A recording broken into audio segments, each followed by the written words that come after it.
Hello and welcome to episode 6 of Establish the Collection. I'm Cody Main, joined as always by Gary Hartman, who's not riding quite as high as he was last week after Trae Young silenced the crowd that was back at MSG. Gary, how's the mood around New York today? Ah, man, you know what? It was great being in the Garden. I'll say that. The Garden was electric. We had a great time. Wish the result was different. But listen, I'm still riding high off playoff basketball. I'm not giving up hope yet. I'll be back on Wednesday in the Garden, ready to even up the series. That's all.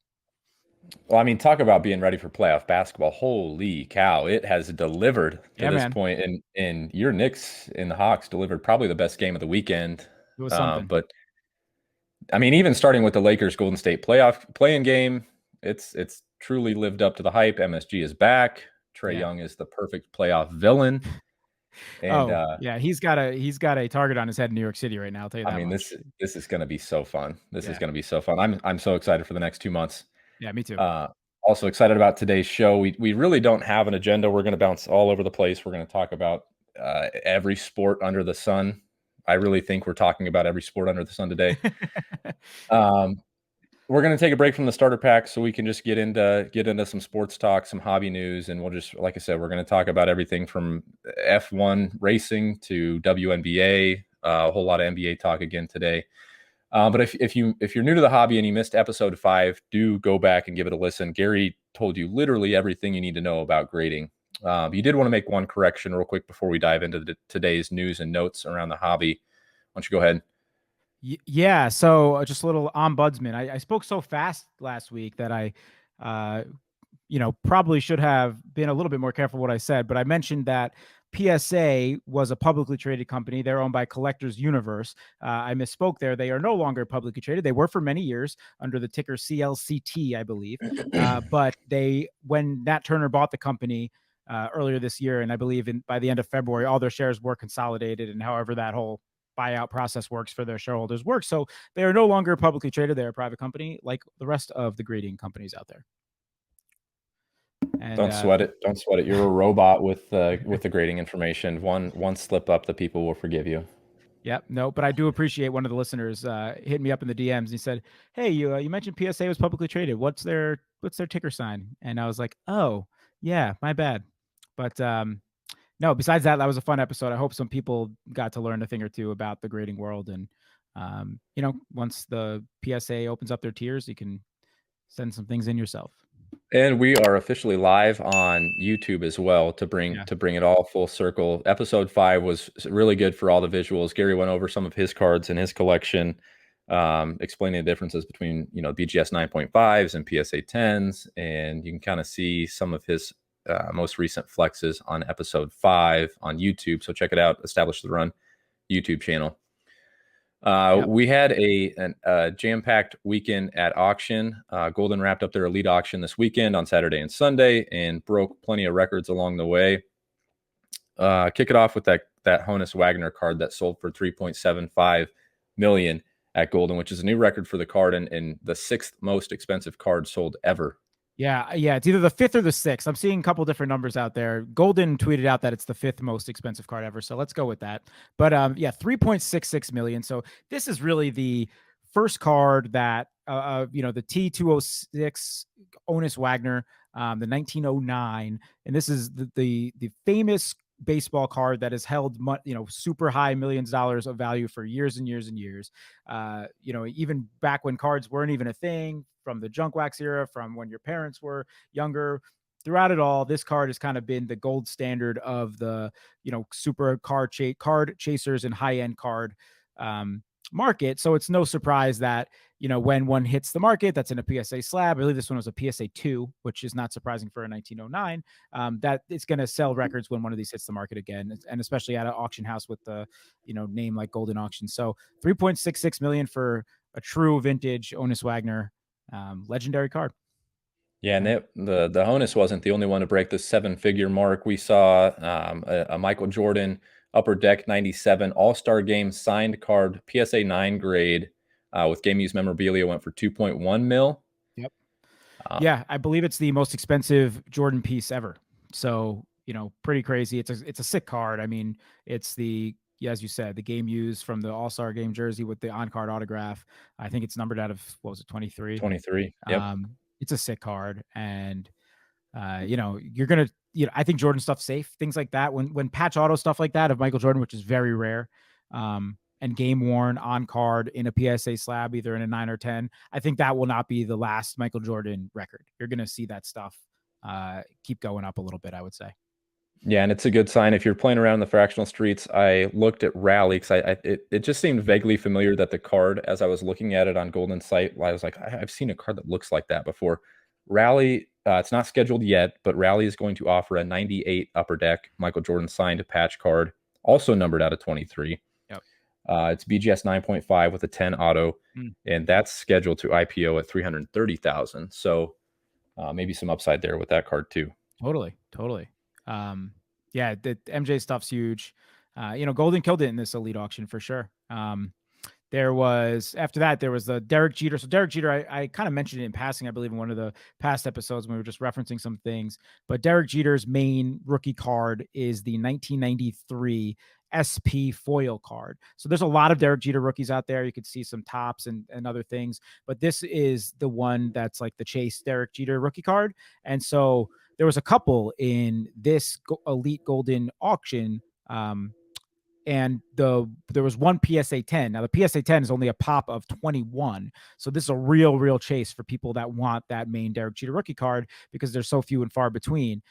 They're a hard grade, that card too. They have surface issues. The foil kind of can peel up pretty easily. So that's the reason you're seeing that pop be so low. So that PSA 10 went for $492,000 for the Derek Jeter main rookie card, his flagship rookie card, which is just crazy for a PSA 10.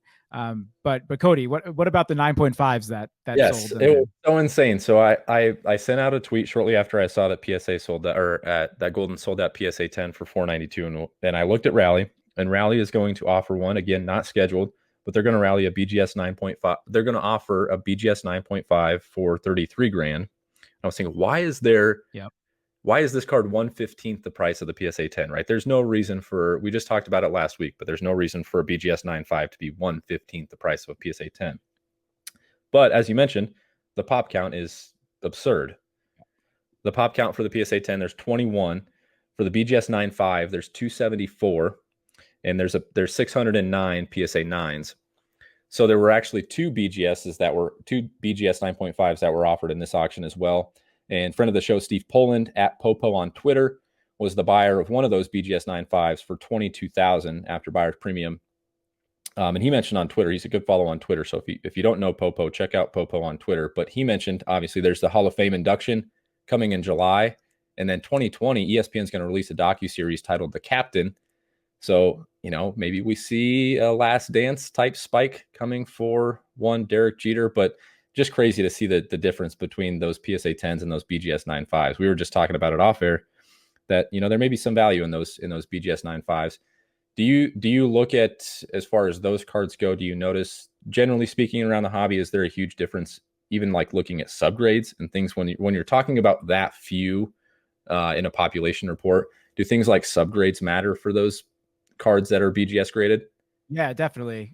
First of all, I just want to say I think that's a great buy on Steve's part. The just any kind of difference between, again, they're both gem mint. They're in the same tier. So any kind of difference when you're looking at 22,000 and 492,000. I mean, that's just something does not add up there, right? So fantastic buy on Steve's part, in my opinion. And I think undoubtedly that documentary is going to be 6 parts, by the way. It's going to be huge. Which is, listen, I'm the biggest Derek Jeter fan in the world. You can see some of the Yankee stuff behind me, but 6 parts for the captain. I mean, that's a lot. I would imagine it'll draw some attention to his hobby name as well. But as far as your question about subgrades, yes, for sure. I mean, especially when you're chasing a card and, it's kind of a grail card for you, or very, very high end. People are certainly looking for certain subgrades. So let's say you're looking at a BGS 9.5, you want that gem mint. You're probably going to see the 4 subgrades on there. Usually somebody will be looking to at least have 110 on there. In an ideal world. Now you could have a 9.5 that's straight 9.5s across the board, and that makes sense. It's going to add up to a 9.5. But you could also have where 1 or 2 would hit a 10 and you're still going to get a 9.5. Which of those 10s that you're looking for means different things to different people. I think a lot of the time a centering BG, a subgrade with a 10 on centering might be the most important with what people are looking for, but that also might be depending on which card you're looking at that time. So, for example, the modern day Prism stuff, you could really see the centering so directly there in front of you that when it's something so visual to your eye, you don't want a gem mint card that's off centered. So that's going to be something that's important to you. The LeBron James, even '03 Chrome series, you could also see that. So you'll see sometimes on eBay when people sell those, they'll say like 10 centering or good centering subgrade or well centered, even on a PSA 9, they might say like really well centered because that's what you're looking for. Some other people, if it's something maybe even like this Jeter card where the centering isn't as evident because there isn't like a clear border on the card, maybe you're looking for something more like surface or corners in that case, which is the next most visible, you know, to the naked eye as far as a subgrade is concerned. So yeah, certainly people are looking for higher subgrades, obviously, and you might be looking for very specific subgrades if you're, looking for such a low pop card. Yeah, and Goldin didn't stop there with baseball. From one of the best baseball players of all time, future Hall of Famer, the captain, to a guy that hasn't even played in the major leagues yet, Wander Franco. And I was getting a few DMs about this off air too, and we were talking. So we might as well bring up Wander. Out of five, sold for nearly 200 grand, and he hasn't even played in a major league game. So why don't you talk about Wander and his prospect cards? Yeah, so obviously, the biggest price for a Wander Franco card. He is the number one prospect in baseball by most accounts. So he's a shortstop on the Tampa Bay Rays. His first Bowman autograph was out of 2019 Bowman. So back when we did our baseball episode, we spoke a little bit about the differences in the baseball releases. Bowman does a couple per year. Bowman itself, just called Bowman, is the first flagship release of the year. The 2021 one is what came out last month. But within that is their first Chrome autograph as well. So that is what this came out of. The red refractor, which is what this is out of 5. So it's the second lowest short printed card you can get of Wander Franco, only to his superfractor card of that same card, which is the 1/1. So there's only 5 of these out there. This is in a PSA 10 slab. It's just about as big of a chase for a card that you could be looking for on for someone of his caliber. So the fact that this went for 200 grand, he has not hit the majors yet. So we are expecting him to get there. I was reading this. I'm in an AL only dynasty baseball league, so I'm really on top of these particular prospects. Deep in the street, Yeah. AL only. Oh my Yeah, gosh! yeah, All right. it's a wild adventure. But so anyway, they just traded off the Rays. Not to get too in the weeds, they just traded Willy Adames last week. A lot of people were speculating, "Oh crap, is this Wander Franco time?" Unfortunately, it was not. They brought up one of their other high-end middle infielders, Walls, I believe is the last name, and I did not bid on him in my AL only dynasty league. But so Franco, though, I was reading, hey, listen, still expect to see him this year, but you're probably looking more towards the end of summer. So sometime in June, July, maybe August, we should see Wander Franco's major league debut, which will come with a lot of hype. I would expect, just in anticipation of hearing his name come up, you're going to see some of his cards spike. But again, if he doesn't perform right off the bat, you might see a little bit of a dip there. So keep an eye on him. He's a top prospect in baseball, shortstop for the Tampa Bay Rays, and a 200K card before he hits the bigs. That's big time. Yeah, high hopes for the young kid. That just seems crazy. Just thinking about even comparing that to basketball and college basketball players garnering Yeah. that type of price tag right out of college. But I mean, I hope he stinks. I mean, as a Yankee fan, I hope he completely busts. yeah, right. That's unfair. Yeah, no, I'm half kidding. Goldin also had a going back to some vintage stuff. They had a 1980 Topps Magic and Bird rookie card, which set a record for public sale for 553K this weekend. Now there was a buyout offer that came for this same card in January from Collectible, a fractional website, for $720,000. And Rally has another one of these cards set to IPO in the future, valued at $40,000 currently. Do you see anything noteworthy from the Magic Bird rookie card sale? No, I mean, it's a little bit all over the place. I think this is a card that if you're ever swimming in those streets, the 6-figure streets, and for a lot of us, this is just going to be a fractional piece, and that's great. And I think it's a strong piece to invest in. But this is one of those cards that I think will be, it's an iconic card. It's got the trifold. It's a lot of people cut them out way back in the day. Dr. J is on it as well. And so it's considered a rookie for Magic and Bird. So this is just one of the really, really iconic basketball cards of all time. The PSA 10s, I don't have the pop right in front of me. I don't know if you do, Cody, but I know it's not very, very high. And, it's just a card that I think is safe. It's a safe investment. And I would expect they also have both a documentary. There's a Magic documentary coming out, I believe, over the next year or so. And then also HBO is doing their scripted show on the Showtime Lakers with a great cast, and it has a lot of hype in the Hollywood streets, I believe. So I think just getting attention to those Magic Larry days will help that card out as well. But that's just a safe card. Yeah, that 10's out of 24. For reference, if you're looking at, again, the rally card is not yet scheduled for IPO, but if you're looking at getting involved fractionally, the rally card that's scheduled to IPO shortly, that's a PSA 9. There's 613 of those. Yeah. So yeah, it's a super safe card. It's a sick looking card. Like Gary said, it's a trifold with Bird, Magic, and Dr. J. Really cool looking card. Yeah. Unfortunately, I don't have one to flex. I wish I did. The rare time that you can't pull out a sick card. I'll give you a pass here. we got stuff coming up. I'm sure you've got some modern stuff that you can flex. We'll see what we could do. Speaking of modern, there's been some recent releases across a variety of sports. Any that you want to touch on? Basketball, otherwise? Yeah, I mean, some of the recent stuff. So Panini Contenders hoops came out this past week. I have not dabbled in it yet. Usually this is a product that I would like to dabble in. So I have mentioned Contenders on the show, but in the form of football. So this is really for football, it's like their flagship paper-based autograph card. I showed that Joe Burrow card on stream a couple weeks ago. That was the Contenders. So basketball, it's the same thing. It's they have rookie tickets, which is just their paper-based on card autograph, which usually go for a lot. And then there's different refractors variations of those cards that become more and more limited. So they're usually all on card autos for the rookies. And it's stuff that if it grades out has some nice long-term sustaining value.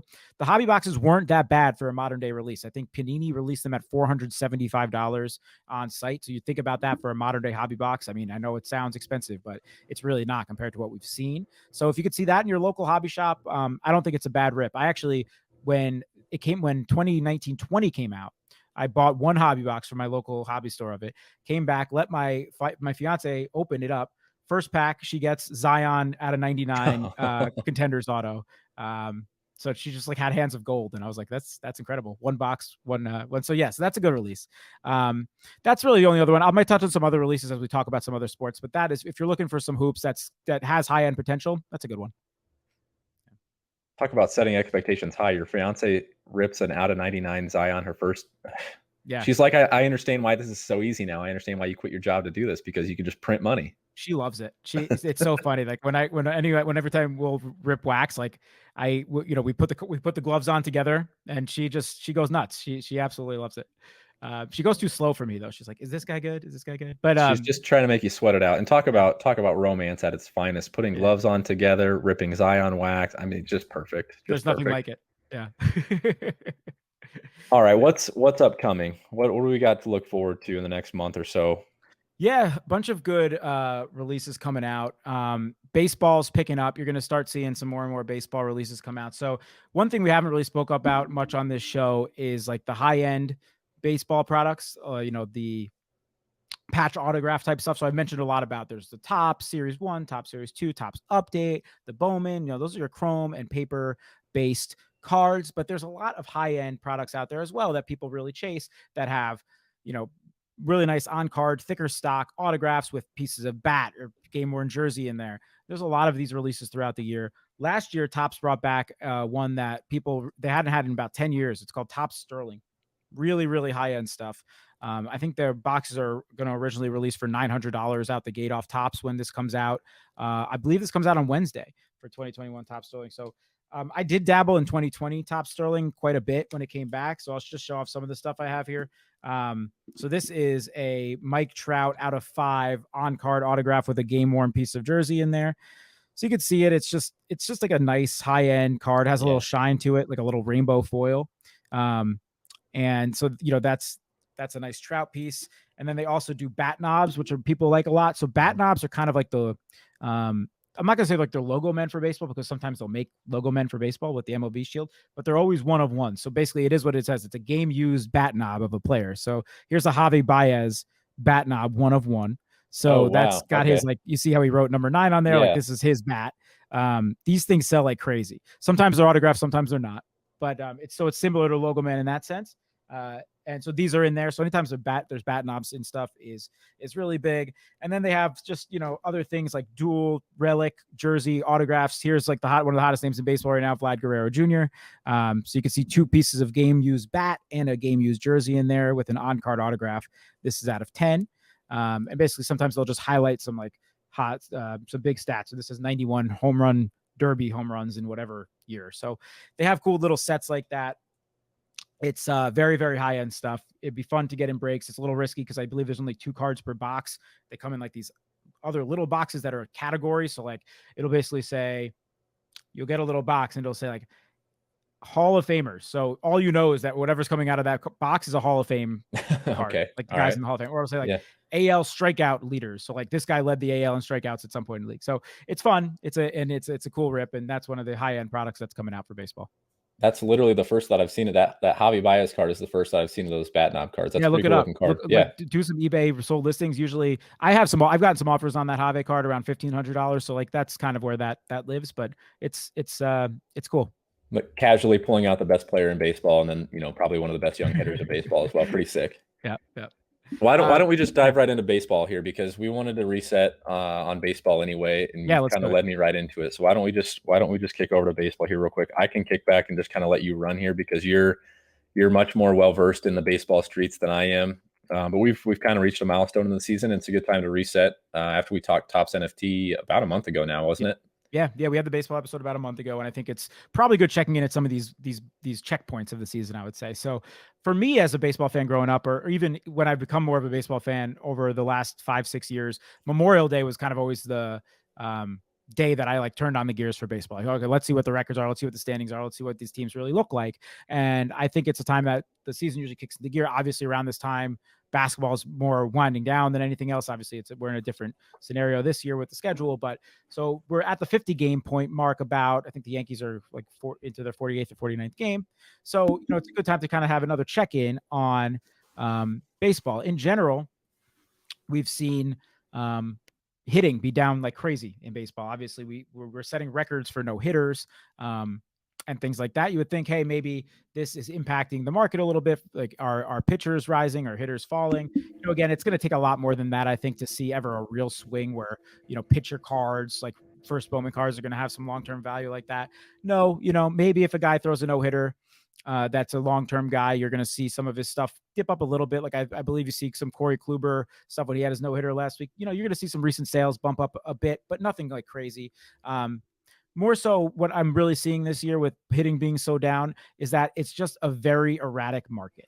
You're seeing these guys, you'll see some hitters jump and then dip 2 days later for maybe not even no reason at all. For example, I think Ronald Acuna Jr. is a great example. He's somebody whose market has been so high for so long, being the number 1 hitter in baseball, that even though he's leading the league in home runs right now, I believe he has 15 home runs, his market's actually down a little bit right now. There's no real reason for it, other than maybe the baseball market's down just a little bit in general, right? So, his Bowman Chrome autograph, his first auto, just base Bowman Chrome auto, in a BGS 9.5 with a 10 autograph, peaked this season at around $5,000 in April. And then yesterday, I believe one sold for 2.5K. Now, I think that's just a really great deal on that card, but it's just to show the variance that you might be able to, if you're really keeping a clean eye on this market in the midst of the grind of a baseball season, you might be able to get some deals like that, especially for someone whose market's just been so sustainably high for so long.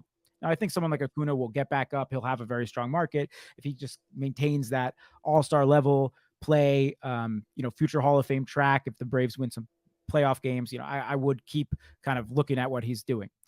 But it's all to say that, there are strong buying opportunities out there, even for the all-stars like Ronald Acuna. Now, the guys that are really, really hot names in the sport right now and just like are completely taking over, or at least kind of jumping onto the scene in a way that they never have before, like Vladimir Guerrero Jr., like I just showed you, he's having a real breakout season, or like a phenom like Ohtani, right? Shohei Ohtani, we talked about him a little bit, dual pitcher, hitter, both probably playing at an all-star level on both sides right now. Yeah. One of the best hitters and best pitchers of baseball. Literally, there's articles out there right now, like from legit sources, that are like actually titled "The Next Babe Ruth is here." That's what people are saying. I mean, Crazy. and you can understand why. So, you could just see his market from like a whole wide angle view, that it's up big time. So just his paper Topps rookie PSA 10 at the beginning of the season before the opening day started at around $45, $50. Just his paper.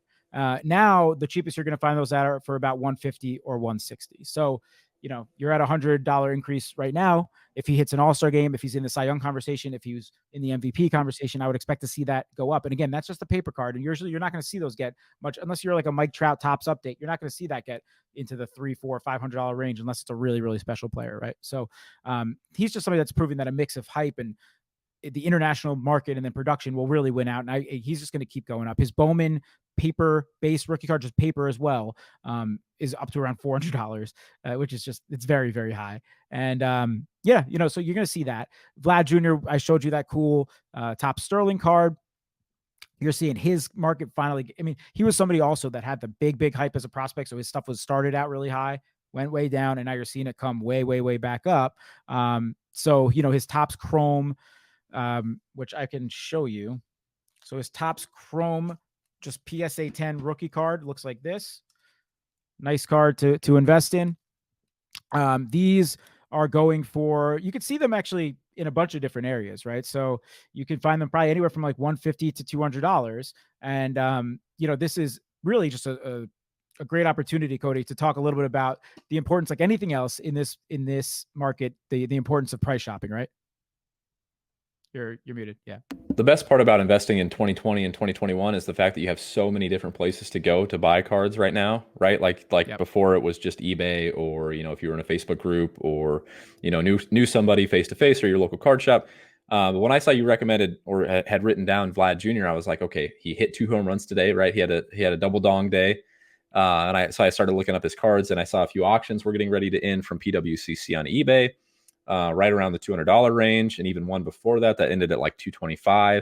And so I started checking elsewhere. I was looking at Star Stock, and I saw his cards at 170 on Star Stock, and I was thinking, okay, that seems like a discount, right? Yep, totally. And then I looked at Alt, which, if you guys haven't heard of Alt, I don't know if we've even touched on Alt on the show. I want to do it. Maybe we should touch on it next week in more depth. Yeah, we'll go super in depth on these variety of sites, but there's Alt and Star Stock, and there's so many others. But these aren't even fractional sites. These are sites where your cards are literally vaulted, and you can buy and sell them digitally. Basically, you sell them and they go into your vault. You sell them and they transfer to the person that buys them their vault. And if you buy them, they're stored in your vault, and you can have those cards shipped home and things of that nature. But anyway, on Alt, there's 3 right now listed for 160. So when Gary and I get off air, I'm going to go buy one of those for 160, just because of the price difference between where they're going on places like eBay and where I can find them elsewhere. And it's backed by the physical card. Obviously, if I ever wanted to ship that card home, I can.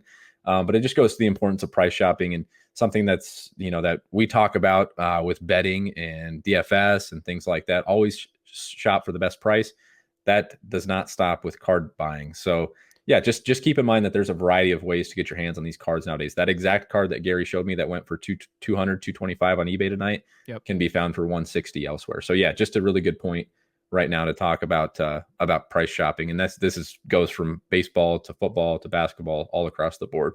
It's such a good point. There actually are so many sources out there, and it's a great topic that we will do a whole segment on, as far as kind of those vault type sites. So looking at places like that, like StockX, like eBay, like, just, hey, typing in on Instagram, even if you're comfortable making deals out there, there are options out there for you to find different prices. Just real quick context on this same card that we showed you, the Topps Chrome, in the end of 2020. So in the baseball offseason, when he was nothing more at this point than kind of trending downward from what was a top prospect, this card was going for under $50. We're talking $45 to $50 in November, December. And then you could see it creeping up as the season comes closer. He looks like he's in shape. There's a lot of good reports coming out of Toronto camp. All that stuff was happening, and it was creeping up. You're getting closer to 80, 90, $100. And then obviously what he did in season now is basically double that money at that point, from 90 to around that 180 average range is probably what it's gone for this season. So, and especially over the last couple of weeks. So, you definitely, when you see those hot prospects kind of hit that point where they're finally producing, you're going to see it. Just to touch on, the Acuna thing with his Bowman cards, kind of being down a little bit, that's just, it's something maybe of just a lot of his cards getting into circulation. just in general, the market being down a little bit. But the other two guys that you hear his name alongside a lot, Juan Soto and Fernando Tatis, both basically their markets are just holding strong. If you look at their graphs, they've basically just been steady for the entire season. Tatis had a little bit of a dip when he was hurt. He was out for a while. If you just look at the same card, his Topps Chrome PSA 10, right now they're going for around $300 to $350. So, and that's kind of been that stayed pretty sustained for the 3 months or so in the season. It got down to about the low 300s, so it didn't even dip that much, but they've been sustained. So keep an eye on the market, keep an eye on those box scores. If there's hot names that you're interested in baseball, you can get deals, you can price shop. There's a lot you could do in baseball. It's such a long grind of a season. Yeah, for sure. For the people that don't have, I want to touch back on Wander Franco. For the people that don't have 200 grand to spend on a out of 5 red card that was sold Yep. at auction this weekend, what's his market like for just his Bowman base cards, his Bowman Chromes, things like that? What is he sustaining value at that level like the rest of these guys that we're talking about are? Yeah, so let's just talk about his base Chrome PSA 10 first Bowman autograph. So obviously keep in mind, someone like this has not hit the big set. They're not going to have that Topps Chrome or Topps Series 1 or 2 or Topps Update rookie card yet. They won't. That'll all be, if he reaches, he probably won't even be in Series 2. There's a small chance he's in Update, but probably not. He'll probably be a 2022 Topps rookie. So, we're not going to see that for a while. So these are going to be really what you have from a market standpoint. But just his Chrome prospect first, no refractor, no autograph, PSA 10 is going for about $250 right now. It's been pretty steady around there for the last week or so. It's hit highs in the low 300s throughout the season. But and that's really high speculation for a player that has not hit the bigs. I do have that card. It's not in front of me right now. But maybe at the end of the show, I'll show it again. But just so we can keep moving here. But yeah, so you could find, and then if you got the paper version of the same thing, so just paper base, you could get that for around $100. So if you want to invest in Wander Franco, you can go get his base Bowman first Bowman card PSA 10 for about $100. You're muted. If you're looking to buy any of these guys on Topps NFT, what's the general market trend looked like recently since we did the show a little bit after the release back in April, at the end of April? It's almost literally been 30 days since we did the show. Yep. Things looked promising, I think, despite the early errors and the early issues with the drop back in April. But things have kind of trended downward. Any takeaways from the last 30 days with Topps NFT? No, and I have the one pack that we bought on air, Yeah. and full disclosure, I have not bought any more. I sold a couple of those cards when they were in like the little deals to burn and get something special with when you kind of trade in, but I have not had my eye on it too closely. So we talked about it today. Hey, let's check in on that market. Not looking too great. And, we don't want to, again, it was not our intention to kind of come in on and put down the product at all or anything like that. But for sure, you're not seeing too much movement on that market. I think what you had about when it came out in the beginning of April, over 11,000 plus buyers Yeah. at its peak. And we're at a peak of 5,800 in May. So, something like that. So like a Yeah. pretty big decrease, 50%. We've seen almost a halving over the last month in unique buyers on the site. And we compare this to Top Shot, which almost isn't even fair given Top Shot's growth. But even in Top Shot's bleak month of May, where things have seemed to trend downwards almost constantly, they still had 108,000 unique buyers on Top Shot, Right. Despite the market outlook. So I guess my main question with Topps as we continue to look at this going forward is, did it reach its peak with the initial drop and things are just going to trend downward from there? That'll be something we'll follow. But there really hasn't been a whole lot of news out of Topps, either officially or rumored about, unofficial. So I haven't seen if there's going to be future drops, when those will take place, and things of that nature. So it just seems like a kind of a wait and see approach. If you're holding, maybe a good time to hold, but tough looking at market trends to recommend putting a whole lot of money behind the Topps NFT project, at least as of now. That's what's been so weird to me is we just have heard nothing about a second release or even just some sort of statement from Topps or just anything. You would imagine they want to get some more packs out there. It's not like they've flooded the market too much. So, I don't know. I listen. We'll stay on top of it. We want to hear more. We want to see where that thing goes. So we'll check back in whenever there's something to check in about. Yeah, maybe a monthly update at this point is probably enough. Or if something changes, if there's a release, we'll talk about it just like with the rest of the product releases with the physical world. Yeah, we'll Yep. we'll we'll touch it that way. That might be the best course of action going forward. Totally. Totally.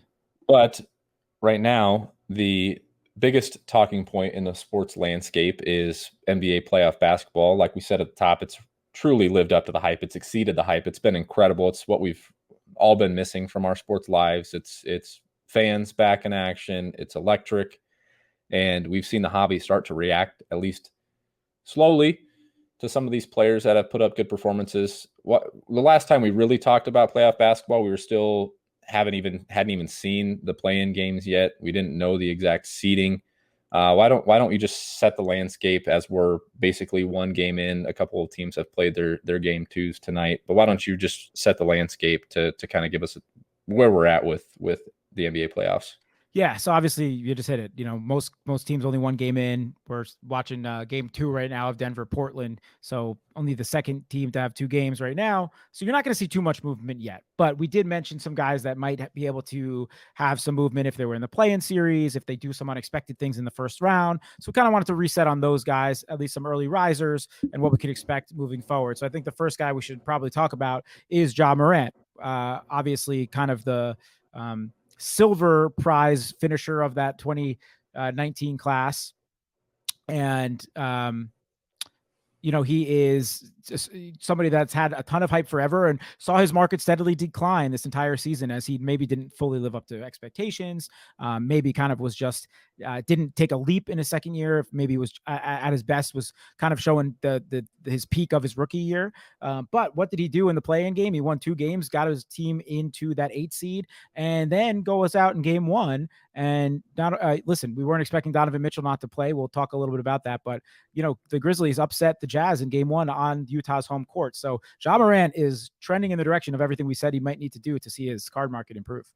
Yeah, you talked about it, and he went out and performed. He did exactly what he needed to do. He didn't exactly drop 60 like we recommended he do on the last No, show about the no. NBA playoffs. But he took care of business with the Spurs. He took care of business with Steph Curry, which is a great game.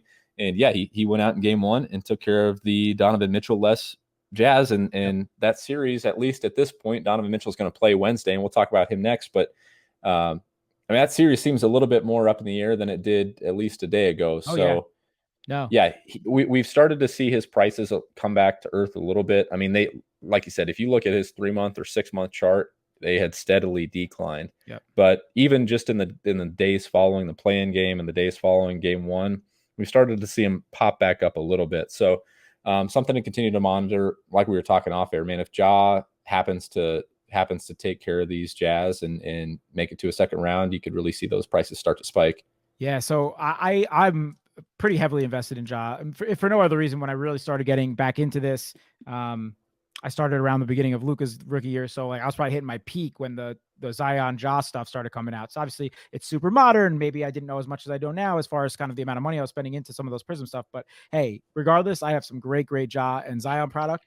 So I'm rooting for Ja big time. I still very much believe in his long term outlook. And again, the 60-point thing, that was obviously hyperbolic. We're just saying in general, come out, be a stud, win these games for your team. And Yeah. listen, the Dylan Brooks has been amazing, but Valanciunas has been amazing, but the ball's in his hands at the end of games. He's making the plays he needs to make to win these games. And I'll just flex a little bit with some Ja stuff I have. So just for fun. So Give it to me. Just for fun. So this is, Tiger Stripe Prism cards, Cody. Oh man, those are sweet. So yeah, so these are out of the Prism Choice, which are Asia exclusive boxes. And these are very, very short printed, kind of like the White Sparkles. We don't know exactly how many there are, probably about 20.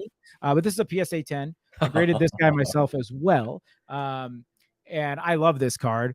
This is something that I have a couple very short printed Prism stuff like this of Ja that, listen, I probably was thinking mostly about holding long term for a lot of this stuff. Yeah. But seeing the way his markets decline, I got a little scared. I never sold any of it just because it declined too much. But listen, if he can go out and win a playoff series, maybe I would, or even just keep doing what he was doing for the rest of this series, maybe I'll consider offloading some Ja over the next week or so. I also have not as true RPA from National Treasures, but a horizontal one, BGS 9 National Treasures RPA out of 75.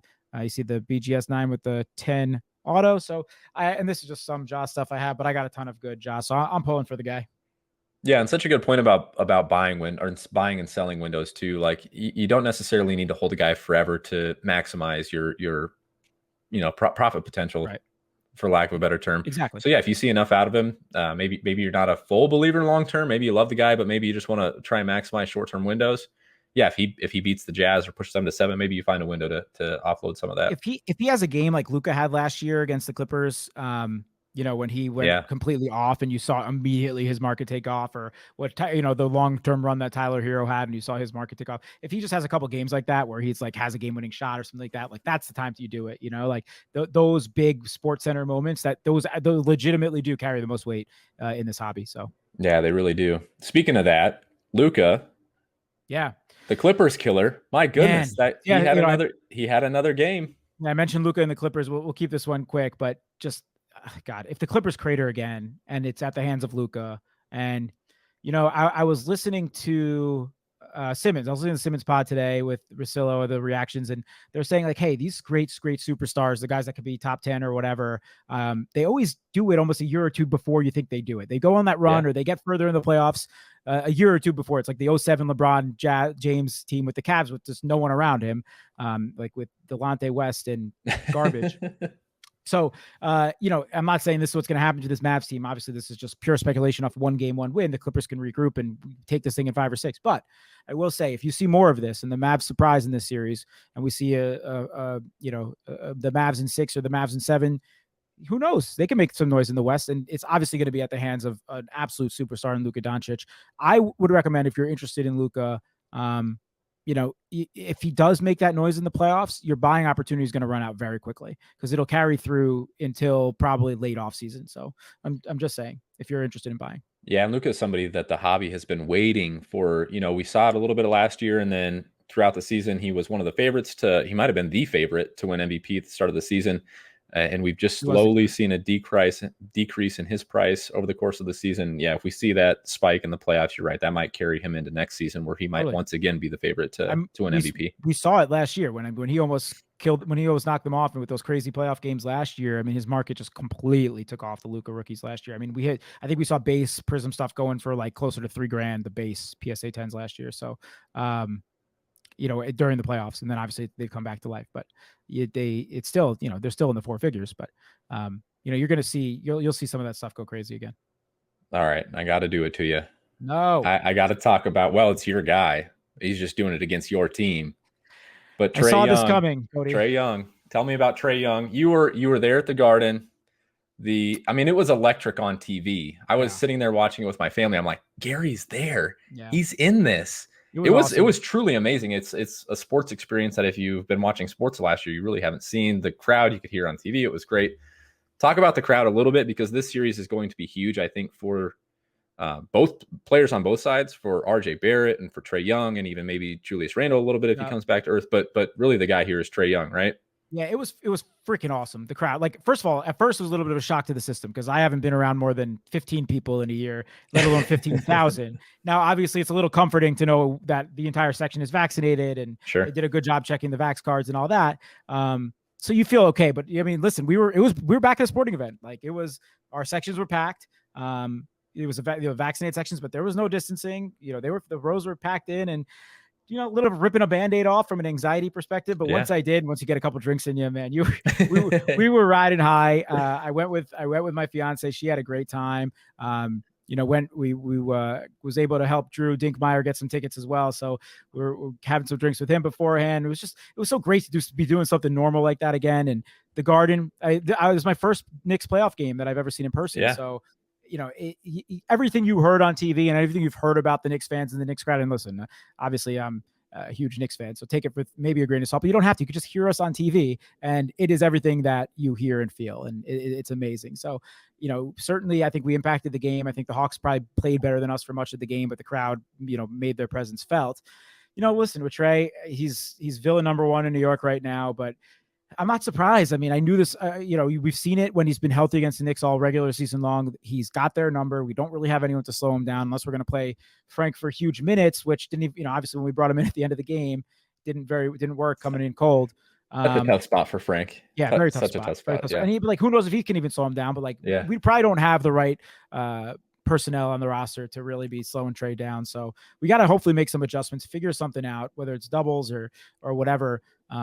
But he's got an opportunity here, and I hope it doesn't happen. But if it does, and he takes him to the next round, and it's obviously going to be on his back, you're going to see his market just. He had a very strong market for his rookie year, and he still is a big name in the hobby, and you're going to see that go crazy. And he's got crazy eyes on him right now in this Knicks series. So yeah, this is going to be huge for him.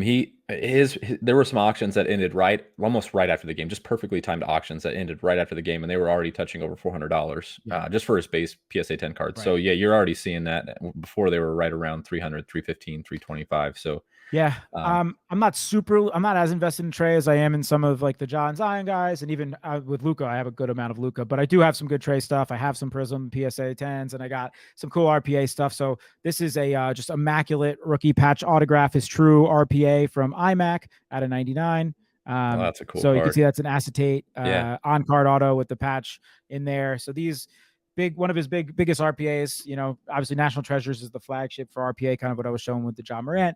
But this would be right in that 2-3 range as far as, his biggest rookie patch autograph cards. So I got some good Trey stuff, and I'd be happy to see it go up. Yeah, so you're cheering for Trey from a pocketbook perspective, but your heart is still cheering for the Knicks. Oh my God, not even close. Not even close. I can't wait for the chance. Listen, as a Knicks fan, the one thing we have for us is Julius Randle played by far his worst game of the year, probably last night, and we all still almost won the game. So just listen, come back out on Wednesday night, and even the series up. That's it. RJ Barrett had one of those moments that we talk about in the playoffs. That dunk. Who was that even over? That dunk was sick. Crap, I can't even remember. Was it Gallo or no? It was Bogdanovich. Yeah, I think it was Bogdanovich. Anyway, that dunk was sick. RJ struggled too, which is he was up and down. He was up and down. Pretty up and down. He had some good moments, and I don't think the moment was too big for him at all, which was nice to see. He didn't have any kind of jitters or anything like that, but he didn't shoot well. I think he was 1 of 7 from 3, which then he had plenty of open shots. He was knocking those down all second season long and or second half of the year. So you expect to see that improve from him. But besides that, he was okay. I wish the Knicks, this will be the last thing we can get out of the weeds of this, but I wish that he had Trey on him at times in the second half, and the Knicks only found him like once. The Knicks had to exploit that Trey, wherever Trey Young was defensively, and they didn't do it nearly enough. So I would like to see that adjustment.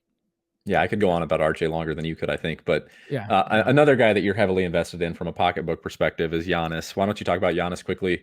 Yeah, talk about what's because we've got 2 games in, and it looks like they might just roll through the Heat now. We'll make this quick because obviously I said to Cody before, hey, let's try to go 45 minutes, and here we are at 47, and we still have a couple of topics left. So this is what we do. We get excited. But Giannis, quickly, the Bucks. We were saying how great these playoffs were. This was like the first probably straight up bad game. The Bucks just blew out the Heat tonight. The game was over before it even started. They were up 20 with 5 minutes into the game. They were up 30 like the whole second half.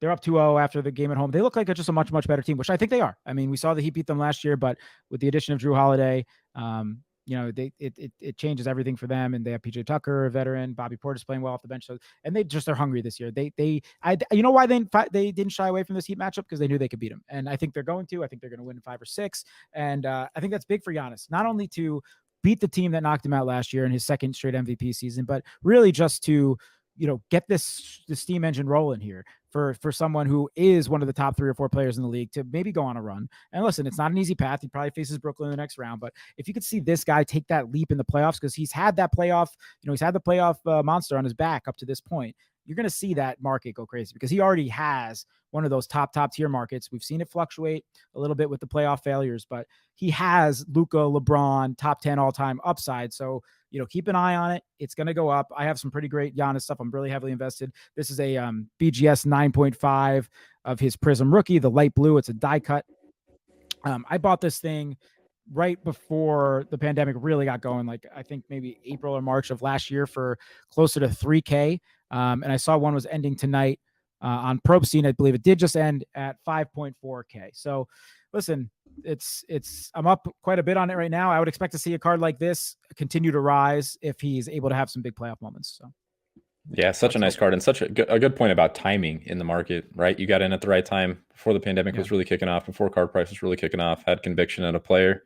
and you're going to see it pay off, whether you hold on to that or whether you sell. But yeah, I think you're right. I think they're gonna kind of steamroll through the rest of this series, and it's going to be a fun matchup against the Nets Yep. in round 2.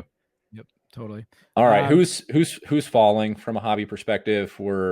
I mean, man, it's tough to overreact, and we're going to do this. We always do this. It's tough not to, but we're going to overreact after one game. Yeah. Yeah. No, I'll just say this from a fall. Like, I want to look at this more as like, where can you maybe get a quick buying opportunity Yeah, on with some of yeah, these things, right? So like for something like Golden State, who everyone expected them to make that 8 seed. I think that Lakers loss in the first playing game really deflated them, and they put all their eggs in that basket. They go into Memphis and lose. Not to undersell Memphis, they're playing really really well, but hey, listen, just keep an eye. Steph Curry's prices are always going to be super high. It's just, again, his rookie stuff was very low pop. They didn't make too much 2009 tops, Chrome and tops, and all that stuff. So, and he's just one of the top 15 players, top 20 players of all time, probably at this point, with one of the top 5 most popular players ever, maybe. So, you're not going to ever really get great discounts on Steph, but just keep an eye on the market as they just got eliminated, as the offseason settles in. You might, these are the time to look at some guys like that. And we talked about that briefly on some of the guys that are heading into the draft. Your sell opportunities are going to be halted at this point, and you're entering into buying opportunities for eliminated teams. So that's really all I wanted to touch on there. Do you have anything else here with guys that are, maybe people that dropped game 1 that we were expecting to win? No, I think my 2 biggest takeaways, I think like the Lakers, you're not going to see a ton there. I mean, man, they just looked rough. AD struggling, LeBron seemingly, and look, I'm going to be the biggest LeBron apologist on every flop and every fake injury that he throws out there. But I mean, seriously, it looks like he's doing anything he can to try and underpromise to his fans and to Lakers fans, and flopping and writhing in pain after literally every single time he gets contacted. So yeah, go read my Twitter. I'm like the biggest LeBron apologist when it comes to that stuff ever, but looks rough. AD's struggling. He's just not the same player since he's come back. So, No. so Lakers stuff, I mean, it's not going to change a whole lot. Those guys' prices are what they are. But one guy that I think is maybe there still might be a buying window. Somebody that dropped game 1, Donovan Mitchell. We touched on it. There was whatever the weird stuff going on with the Jazz and Mitchell. And it seems like he's available to play Wednesday, but we thought he was going to be available to play on Monday. So who knows? They've come out and said he's going to play. Yeah, they said he's going to play. So, we'll take it for what it is. There's still a pretty good chance. I haven't looked at the series line with the Jazz, but I imagine they're obviously still pretty big favorites to win that series, even after dropping game 1.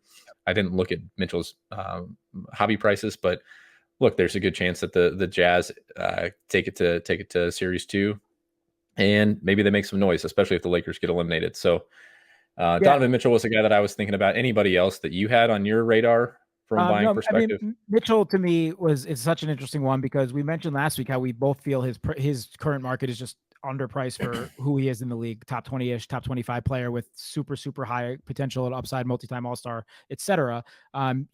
His PSA 10 Prism, just base, continues to go down. I mean, one sold for $308 today. We were talking last week how they were going for around $350. So you're seeing another $50 knocked off there. If the Grizz take this to 6 or 7, which no one expected, listen, you might be able to grab one for under $300. To me, that is an insane price for one of the superstars of this league. And it's not even like, listen, 2017, you're getting into really modern stuff, but it's not the ultra modern since the card boom. So, I mean, to me, that's just such a good buy as is. Yeah, you still see such a huge, if you just look at pop reports, you still see such a huge difference even between like 2017, 2016 stuff compared to like the Luka and Ja and Zion and those guys. It seems like maybe the overprinting type stuff actually started happening in 2018. So yeah, you can still get Donovan Mitchell base cards, reasonable pop count, and reasonable price tag. So that makes a ton of sense to me. Yeah, no, I think we're good to move on. I mean, just watch out for the Clippers. I mentioned if they crater,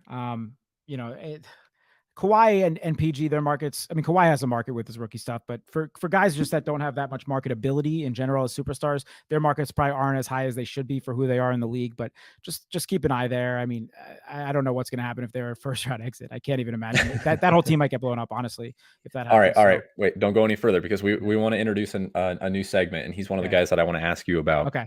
We're going to introduce a buy sell segment where we just pitch each other cards or guys, and whether you would buy, sell, or you can even say hold, I guess, because you probably got half of these guys. Yeah. But I do want to ask you about a couple of guys. You want to ask me about a couple of guys. We haven't talked about these off air at all. No. So I'll kick it off to you, because the guy that you were just talking about, Kawhi Leonard. Yeah. Okay. He is a free agent after this year. Yep. And that might be the most entertaining. He's got a player option after this year. which might be the most entertaining aspect of all this. If they just blow up LA and he goes somewhere else We'll hear a to ton of try and Knicks win a rumors. title somewhere else. If he comes to the Knicks, I mean, You'll you just hear might a just ton of lose your Knicks rumors. mind. We have a bajillion dollars in cap space, so that's what you'd hear. I For just want to me, ask about Kawhi, whether you think they end up making a run and end up beating the Mavs, or whether you think this whole thing gets blown up because after 2 years it's looked pretty rough. so for me, Kawhi is a buy just in the sense that I do think long term he's going to have this place in history no matter what happens for the rest of his career, Sure. where he took that Raptors team just on his back, where he's one of the best wing defenders of all time, where he won multiple titles. You know, he won a title with the Spurs as well. Where he's now had seasons where he's been all NBA, put up regular season numbers. And I think he'll just have that place in history as a Hall of Fame type player. Now I'm a little concerned that he's not that we're actually getting to that other side of the hill with him a little bit, not age wise, but just as far as production and performance. Mm-hmm. He doesn't take on that top defensive assignment every night, every more. And there's just reasons to be concerned if the Clippers go out early. But to me, long term, he's still a buy as far as just kind of, if you're looking long term. Short term, I mean, you can't sell right now either. So I guess it would just be a hold. Yeah. Okay. Makes sense. Yeah. We're on the same page there. I wanted to Yeah. disagree with you, but man, if he ends up doing something with the player option this offseason and makes a splash in free agency, that would be interesting, to say the least. So I have one for you. I wanted to touch on the Nets guys because I think we'll see them make a run. But I thought that the most interesting one to talk about that probably gets the least amount of discussion is Kyrie Irving. Are you a buy, sell, or hold on Kyrie Irving? Oh man, you're really throwing me for a loop here because Yeah. I love Kyrie. Yeah. I love the 2012 Prism product. Me too. Let me look at prices really quick. Give me 10 Yeah, go seconds to for look it. at Go prices for it. here because I was not ready for this like we No, talked I know about. that's okay. I don't know. Maybe we should do better pre-production work, but I thought it'd be fun to surprise each other.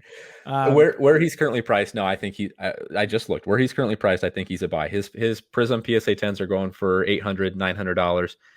He's already shown it as kind of the sidekick to LeBron.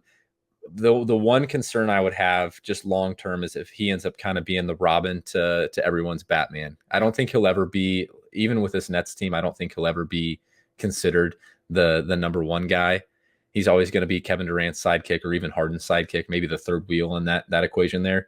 So that would be the one thing that concerns me. But I love Kyrie. I love the product that you can get his rookie card, his base rookie card in. The 2012 product's going to hold value forever. Totally. So yeah, if you've got him, hold him. If you don't have him, I would look at buying him if you can afford the $800, $900 price tag that you've got him at. I think if they do make a run short term, obviously his prices are going to spike a little bit, but long term, I don't see any reason for his value to decrease. Yeah, I'm with you. He already has the title. There's a chance, certainly a pretty good chance that he wins another if he has a big impact on that title, which I would imagine he would. The only concern with him is his off-court antics, disappearing and stuff. But listen, you don't see him act too many other guys. Durant has his Twitter battles, and you don't see that. LeBron has the politics stuff, and you really don't see that. So, I wouldn't imagine Kyrie just being his wonky self would impact that as well. So I'm with you there. All right. I hate that I'm doing this for you because it's just going to set you up for a perfect flex opportunity, which you've already taken advantage of this episode and episodes past. But I want to ask you about Jokic. Okay. And this made a lot more sense at the beginning of this recording that we've got an hour long because they were just starting out game two, but it looks like they're 14 points up at the end of the third. Looks like they're going to take care of the Blazers in game two. So series will be tied up 1-1. So that series price is going to shift and it's going to be closer to 50-50 that they advance. But Jokic has already seen that MVP price jump kind of come back to earth. He was getting upwards of like $1,500 for his 2015 Prism base cards, his rookie cards. Where are you at with Jokic as of right now? Are you a buy, sell, hold on Jokic? Yeah, so I actually didn't even realize how over the last 3 weeks he's kind of dipped quite a bit, which is so interesting to me. Yeah, you can find him under $1,000 now, right on his base cards. Crazy. Yeah. That's crazy to me. So I let you in. I told you a little bit before pre-show. We were just talking about the Nuggets, and I've been a Jokic guy, and I have receipts on this because I have some tweets about it and whatever. But I've been a Jokic guy since his second year. Right when he started getting big minutes, he's become one of my favorite players in the league. I've been watching nightly NBA basketball for 8-9 years, religiously, and I'm I have not watched anyone like this before. And so I was all the way in on him when I started collecting cards three and a half years ago. He was one of the first guys I started looking for. So I've been a Jokic guy for so long. I never knew he had this MVP season in him. I knew he could be a perennial all-star, but so to me, just as a Jokic guy, long-term, definite hold. I think he could be Pantheon great, top 15 of all time, top 20 all time guy. Wow. So certainly, and listen, it's not like he needs like to be in great shape to be such a productive player. You know what I mean? It's like, No. it's like kind of like the opposite way of how everyone says like Steph Curry's going to age so gracefully. There's no reason he can't be putting up 25 points when he's late 30s. I kind of feel that way about Jokic, as long as his like knees hold up. Like he's just like a finesse, beautifully talented man. Like it's just, there's no reason for him not to hold up. I think he's really good long term. Short term, now that he's has this little dip, honestly, I would take a look at it for sure. And so I would say bye and then hold. So All right, show me what you got. Show me So what you got. I mean, I got so much more. And maybe if they can make any kind of run, or when he gets his MVP trophy, I'll show off some more. But just in my good box of goodies that you guys probably know at this point, of my great stuff that I have to send in to get graded, I have a base right here. So this is what Cody was just saying. You can grab under 1,000 if this tens, which I expect it to. I prepped this card nicely. It looks pretty well centered to me. Looks great. And then I also have an orange wave refractor variation of the same thing of his rookie. I got a ton of Jokic stuff. I love the guy. And I would say like if the Nuggets make some really unexpected run and you see that $950 go way back up to like 13, 14, 1500, if they end up in the Western Conference Finals again, sure. If you want to, capitalize on that market once again, if he hits the highs that he hit midseason, you could sell just to make some money. But for now, for me, he's a buy. Should we do one more and then wrap up here? Yeah, hit me with one more. All right. So guy also, let's stay in the same game. Damian Lillard. One of the great players in the league. I love Dame, and I just saw the stats. He's dropped 40 tonight already. Yep. Yeah. I love Dame, and I still like them for this series. I know you took a bet on the other side, right? You took a bet late on the Nuggets. I actually do think that Portland wins the series, but when they went up 1-0, I got like a plus 240 on Denver for the series, which I just thought was just too good of a price. I didn't put too much on it. I just like the odds. So the price was too good not to take it. Yeah, I love Dame long term. I don't know if he'll ever be one of those. I don't think he'll ever be one of those pantheon type of guys that you talk about. I think he's going to continue to play like he does for quite a while. I think his game will age gracefully as well. But yeah, as far as Lillard goes, we haven't seen much of a price hike for him either. No. And maybe we should have. Maybe for all these guys. There's another guy in the Lakers series, Devin Booker, who same type of thing. We didn't see his prices jump at all, even after they took game one, and the series kind of shifted a little bit in their favor. So yeah, these guys that you can get short term, that look like they're going to have some price catalyst short term, like maybe a playoff run, that also have the long term sustainability of just being great players. Good players to buy when their prices don't fully reflect, all of the changes within their market. So yeah, buy for Dame for me. Yeah, and there's been chatter now about him. Maybe we always thought maybe he'd be a long-term Portland guy. There's chatter about him wanting out if he goes into one of the big markets, if he ends up winning a championship somewhere else, whatever it may be. There's reason to think that if he keeps going to Portland, they keep having these second, third round exits, that his market will just stay stagnant, right? Somewhere between $1,000 and $1,500 for his base PSA Prism 10. But if there's something that shakes up his career, maybe, you could see that increase. So I'm with you. To me, he's either a hold, or, potentially a buy. All right. Any other guys you want to touch on before we wrap up today? No, I think let's, I like the buy sell segment. I think we could keep that going for whatever's relevant, in the given time. We got plenty more that we will get to next week, but this was a lot of fun. It was good just to kind of riff with you on a bunch of stuff and kind of reset the market after we have talked about everything now, and kind of get away from the starter pack for a week just to talk sports, because that's obviously why we're here. That's what we love. Totally. Next week we're going to be back. We're going to bring on a guest for the first time. Yeah. We're not considering Levitan a guest. We tied him down. We tortured him to allow us to do this podcast under his umbrella. Yep. So Levitan doesn't count as a guest, but we're bringing on Mike Gallagher. Heavy hitters in the ETR NBA streets. So we'll have two of the best, Gary and Mike, to break it down. I'll just be here to soak up all the knowledge. Mike's going to join us. We'll do the same thing here. We'll kind of reset. We'll have a lot more under our belt in terms of the NBA stuff. I'm really excited about that. So I'm excited to have Mike on. I'm glad he agreed to join us. Yeah. Maybe at the top of, because we had a lot we wanted to get to in this episode, but obviously we ran long. Maybe at the top of that episode, we'll talk about some of this other stuff. Gary and I, we're looking at some of these non-conventional sports, if you will, and the markets for some of these non-conventional sports, and they're really heating up, if you will. Yeah, so soccer, F1, UFC, WNBA, we want to talk about all this because there's a market for it. And if you're into it, yeah, the time to buy these things is now before they continue to rise. So we'll talk about that before we bring Mike on, and then we'll just badger Mike for 45 minutes about NBA basketball stuff. And we'll set him up with some card prices and he can tell us where he feels on guys. And we know Mike loves tanking, and we know Mike loves the offseason. So he's going to give us some interesting takes. I'm excited for it. Mike is the best in the biz, if you ask me, for any kind of NBA analysis stuff, data driven or whatnot, fantasy driven or otherwise. I've had the privilege of working with Mike all season. He's great. He's not necessarily a huge card guy, but I told him, you know what, it doesn't matter. We're going to frame it in a card conversation, but you give us the goods, and you can hopefully help us and all of our listeners make a couple dollars in that basketball card market. So, by that point, we'll be a couple weeks into the playoffs and we'll be riding high with NBA. Yeah, Mike is listening to every press conference, following every game. He's literally the sharpest. He's the best. So yeah, I'm excited to talk to Mike. We will be back next week around the same time, maybe a day later with the holiday coming up here, right? Yep. I think we'll do Tuesday. Right. Cool. Hey, don't forget to subscribe, rate, review the podcast. Don't worry about sending us a screenshot or any of that. We can see those ratings and those reviews, but you will be entered to win one of Gary's cards. Either a Trae Young or an RJ Barrett base card, ungraded. So don't get too excited. But yeah, please subscribe, rate, review the podcast. And at the conclusion of the Knicks Hawks series, whoever advances, whether it's the Hawks, you'll win a Trae Young card, or whether it's hopefully Gary's Knicks, RJ Barrett card is coming your way. So yeah, check it out. Subscribe, rate, review. We appreciate you guys being here. We'll see you next week. See you guys.